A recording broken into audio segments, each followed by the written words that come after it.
Composition तो ऐसी चीज आप जानते हैं किसी को सिखाई नहीं जा सकती। नेपोटिज्म मेरे केस में नहीं हुआ है, मैं कहूँगा नेपोटिज्म एक्सिस्टिंग है, पर ये एक बड़ा सिलेक्टिव किस्म का नेपोटिज्म है। थोड़ा बहुत तो ग्रुपिज्म है इंडस्ट्री में, ये तो हम लोग थे तब भी ये होता ही था।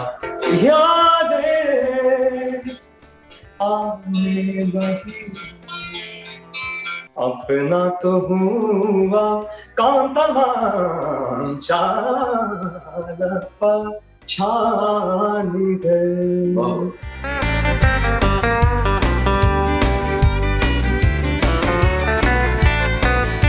Jatin ji and Rahul, welcome on Bollywood Hungama. Thank you. Thank you.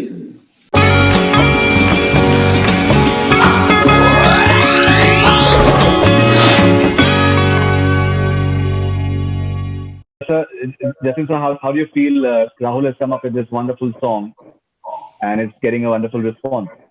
I'm very happy about it. He is very creative and he's got a very good voice and he is utilizing it correctly. I'm very proud of him. All right, Rahul, how does it feel? It feels good, yeah. I mean, getting a song out is always a very nice feeling, and I'm very fortunate people are liking it. So I'm very happy about it. All right, and tell me something more about the song and what was the idea behind it and the music arrangements, everything. Well, this is a very funny story. So this song was composed during the lockdown in Mumbai. तो मैं पापा हम लोग सब घर पे थे और मुझे ऑब्वियसली बहुत वियर्ड लग रहा था क्योंकि मेरे को इतनी आदत नहीं है घर पे रहने को। तो ये मैंने पापा से सीखा है, हमेशा मैं कुछ ना कुछ म्यूजिक रिलेटेड करने की कोशिश करता हूँ। तो एक दिन मैं कुछ कंपोज करने की कोशिश कर रहा था और ये गाना जिस तरह से शुरू होता है लॉन्ग नोट के साथ, यादें आने लगी, ये लाइन मेरे दिमाग में आया था और मुझे इतना सा पार्ट, यादें आने लगी, तो मुझे बहुत अच्छा लगा। मुझे ऐसा लगा इसमें एक कॉल है, पुकार जैसे हम कहते हैं। तो मैंने इसके इर्द गिर्द एक ट्यून बनाई, उसकी प्रोग्रामिंग की थोड़ी और पापा को सुनाया। ऑब्वियसली पापा भी म्यूजिशियन है, उनको बहुत अच्छा लगा, उनको कुछ इंटरेस्टिंग लगता है तो वो एकदम जंप करते हैं उस पर। और उन्होंने कहा कि मैं इसको लिख देता हूँ, तुम इसका एक अच्छा स्क्रैच बना दो। तो हमने वो किया और हमारा कोई ऐसा इंटेंशन नहीं था कि इसे शूट करना है। हम लोग अगस्त के समय यूएस आए थे क्योंकि मेरी बहन यहाँ पर पढ़ती है और वो अकेली थी। और यहाँ पे हमारे एक बहुत स्वीट प्रोड्यूसर हैं देवेंद्र संधू, डॉक्टर देवेंद्र संधू, उन्होंने कहा कि इसको हम शूट कर देते हैं। और हम 4 लोग ही थे जब ये शूट हुआ था, हम सबका कोविड टेस्ट किया था। और इनिशियली हम लोग नर्वस थे, मेरी मॉम खास करके नर्वस थी क्योंकि ऑब्वियसली पैंडेमिक चल रहा है, उसमें शूटिंग करना। लेकिन उन्होंने कहा यूएस से खुला है देश, हम सबका टेस्ट करा लेंगे और छोटी टीम के साथ अच्छा काम हो सकता है। तो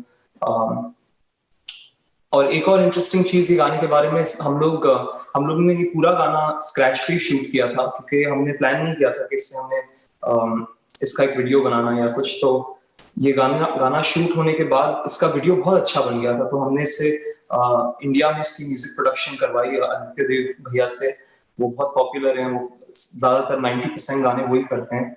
और हाँ, यही है इसकी स्टोरी।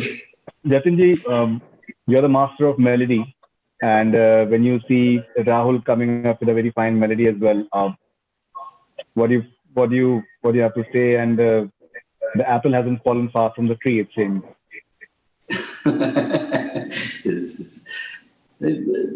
देखिए, ऐसा अभी जेनेटिकली बच्चों में गुण तो आते ही हैं, लेकिन जिस तरह राहुल में कंपोजिशन और इसकी आवाज में जो एक भारी आवाज है और कानों को अच्छी लगती है, वो क्वालिटी, एक एक्स फैक्टर जिसको बोलते हैं ना, वो इसमें है,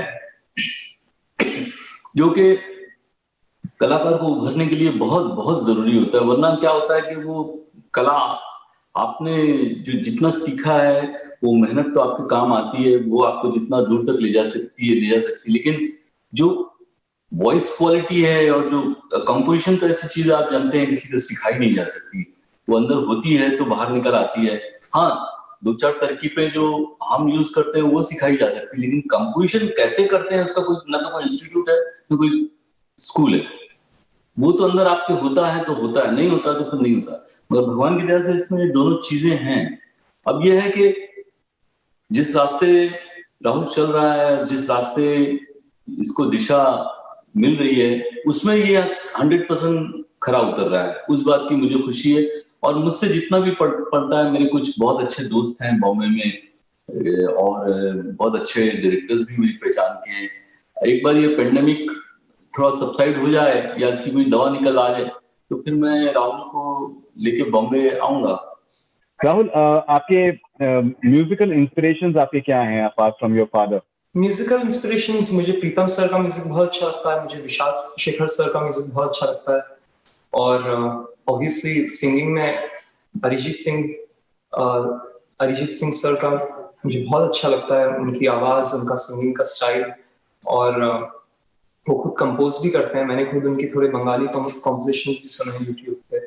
तो ऑल इन ऑल वो मुझे ओवरऑल एज एन आर्टिस्ट ही वो बहुत पसंद लगते हैं, खाली सिंगिंग में ही नहीं, म्यूजिक कंपोज करने में भी। और तो हाँ, वो भी मुझे बहुत अच्छा लगता है। राहुल, आपने कुछ ट्रेनिंग ली है म्यूजिक में, सिंगिंग में या फिर म्यूजिक प्रोडक्शन में? मैंने म्यूजिक प्रोडक्शन तो मैं खुद ही काफी सीख गया हूँ। मैंने अभिजीत वाघानी जो है, बहुत गुरु रंधावा के सारे गाने वही करते हैं, मैं उनके यहाँ जाता था, असिस्ट करता था। मैं प्रीतम सर के यहाँ भी जाता था काफी टाइम तक। और कंपोज करने का तो ऐसा था कि पापा मुझे हमेशा बचपन में गाना सिखाते थे। तो आई गेस सभी के साथ ऐसा ही होता है, आपको एट सम पॉइंट कोई गाना जो खुद बहुत पसंद है, आप उस किस्म का गाना बनाने की कोशिश करने लगते हैं। मेरे साथ वैसे ही हुआ था। और मेरे लिए वो गाना अटेंशन था, चार्ली पुथ का। तो मैंने उसकी जैसा एक गाना बनाने की कोशिश की थी, और फिर वैसे ही मैं कंपोज करने लगा था। लेकिन सिंगिंग मेनली पापा मुझे बचपन से ही सिखाते थे। मैं माने 5-6 साल का था तब से पापा सिखा रहे हैं। ओके, तो आपने कुछ क्लासिकल ट्रेनिंग भी ली है आपने सिंगिंग में? हाँ जी, क्लासिकल भी लिया है। पापा क्लासिकल बचपन से ही मुझे सिखा रहे हैं। क्लासिकल भी बहुत अच्छा गाता है। अगर देखो गला, एक हमारे जो हमारा घराना है, उसमें एक टप्पा सिखाते हैं। वो उसमें सारी किस्म की ताने, मुल्कियां सब आ जाती है एक ही के अंदर। तो बड़ा मुश्किल होता है, तो इसको सिखाया है मैंने। चालपा छानिवे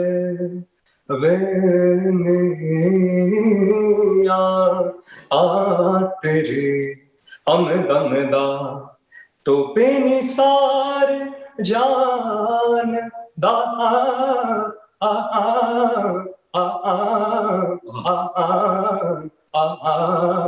मिया चालपा छानिवे सुन पावे नादार से मेरा दोष ना तमामिया अपना तो हुआ काम तमाम चालपा छानिवे। Fantastic. I think Thanks. this is very wonderful. Okay, so Jatin ji, I think classical की अगर किसी के पास में भी अगर ट्रेनिंग है, I think फिर then so I think a person becomes unstoppable if you have that emotion right, which is I think always very important. अभी ये जो आजकल हम बहुत सारी आजकल ये इंडिया में भी बहुत डिबेट हो रही है, फिल्म इंडस्ट्री में भी बहुत डिबेट हो रही है नेपोटिज्म को लेकर और insider outsider and all those things. आपको क्या लगता है कि कोई अगर टैलेंटेड नहीं है किसी का अगर बच्चा, तो क्या वो कामयाब हो सकता है? हाँ, देखिए ऐसा तो हो ही रहा है। अभी थोड़ा बहुत तो ग्रुपिज्म है इंडस्ट्री में, ये तो हम लोग थे तब भी ये होता ही था। पर अब क्या है ना, ये चीजें बहुत बढ़ गई हैं। लोग अपने ही आर्टिस्टों को प्रमोट करना चाहते हैं, अपने कंफर्ट लेवल के लोगों के साथ ही उठना बैठना चाहते हैं, और अपने ही ऐसे लोगों को काम देना चाहते हैं जिन वो या तो उनके अपने ब्लड रिलेशन हो उनसे, या उनके ग्रुप के एकदम कोर ग्रुप के लोग हों, या उन्हीं के ग्रुप में उनका कोई घरेलू आदमी जुड़ा हुआ हो। इस तरह से चल ही रहा है। और मुझे ऐसा लगता है ना कि ये चीज उस आर्टिस्ट को नहीं रोक सकती जिस आर्टिस्ट में बहुत ही ज्यादा क्षमता हो। वो तो अपना रास्ता वो नदी की तरह होता है, जैसे आप जानते हैं, वो उसका बहाव कोई रोक नहीं सकता, वैसा है। लेकिन मुझे ऐसा लगता है कि ये चीज नहीं होनी चाहिए। कलाकार अगर कोई बहुत अच्छा है तो उसको, और ऐसा एक जमाना मैंने देखा है जब ऐसा था, अच्छे कलाकारों को लोग प्रोत्साहन देते थे और उसको काम दे देते थे। लेकिन वो चीजें आहिस्ते आहिस्ते कम होती जा रही हैं। और राहुल तो बहुत नया है अभी, ये बड़े बड़े सिंगरों को इसकी तकलीफ, इसकी वजह से तकलीफ है। अब कोई बहुत अच्छा लेवल का सिंगर है जिसने बहुत दुनिया में नाम किया है, वो कोई गाना गा देता है, फिर उसका गाना कोई दूसरा डब करके चले जाता है, तो उसके लिए तो ये बहुत बहुत दुख और बहुत हर्ट करने वाली बात है, जो कि ऐसा होता रहा है। ये आप बिलीव किए, हम लोगों के साथ भी बहुत लोग बोलते थे करो, लेकिन हम नहीं करते थे। Right. Even A R Rahman साहब ने भी कुछ दिनों पहले कहा था कि एक इस तरीके की हवा बना दी गई बॉलीवुड में कि दैट बहुत टाइम लगाते हैं और डिफिकल्ट हैं थोड़ा बहुत, that way, and even he was a bit upset as well. Yeah, 100%. This whatever they are saying, it has some fire in it. Otherwise, it could have been no smoke there. 100% there is this problem is existing in our industry. जो ये remakes का आजकल काफी ज्यादा चलन है, आप कैसे देखते हैं उसको? रीमेक्स तो देखिए ऐसा है ना कि कोई खूबसूरत पेंटिंग बन गई है, अब उसमें आप बेवजह के अलग अलग रंग डाल रहे हैं, ये सोच के कि इसकी खूबसूरती और बढ़ेगी या इसको कोई हम अलग रंग दे देंगे, ऐसा होता नहीं। कोई अच्छी कंपोजिशन, कोई अच्छी चीज रिकॉर्ड हो गई है, उसने अपना मुकाम हासिल कर लिया है, आप उसको नए पैकेज में डाल के फिर बेचते हो, तो उसमें 99% तो खराब लगता है सुनने में, अच्छा भी नहीं लगता, क्योंकि वो किसी ऐसे क्रिएटर ने किया है जिसका शायद वो उस गाने के टाइम पे बच्चा रहा हो, अब वो अपने हिसाब से उसको मोल्ड कर देता है। कई बार अच्छा होता है, मैं ऐसा नहीं बोल रहा हूँ कि हमेशा खराबी होता है, कई बार अच्छा भी, मजा भी आता है, और मैंने तो फोन करके बोला भी है यार कि बहुत अच्छा लगा तुम, लेकिन ज्यादातर खराब हो जाता है।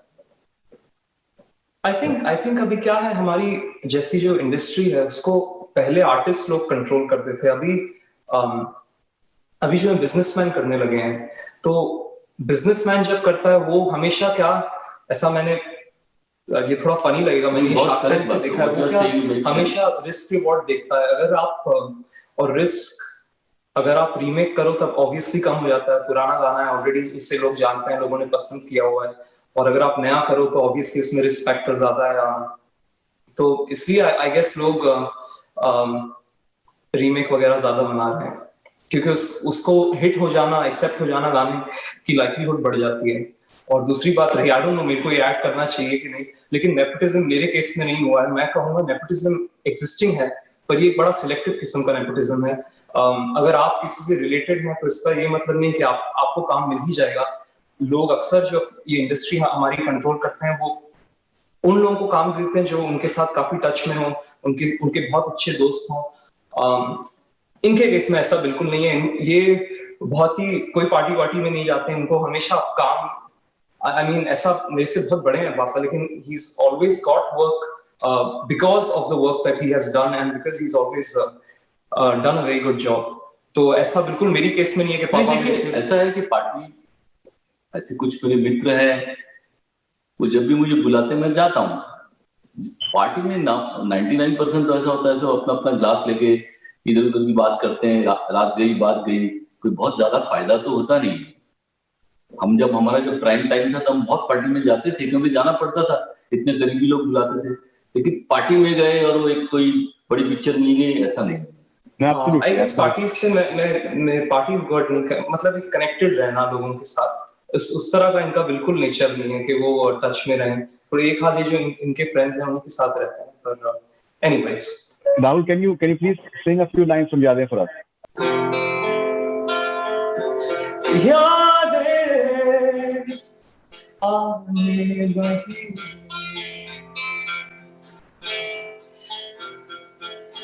यादें आने लगी, जिसे भूल गए थे पहले वो सताने लगी। जिसे भूल गए थे पहले वो सताने लगी यादें आने लगी।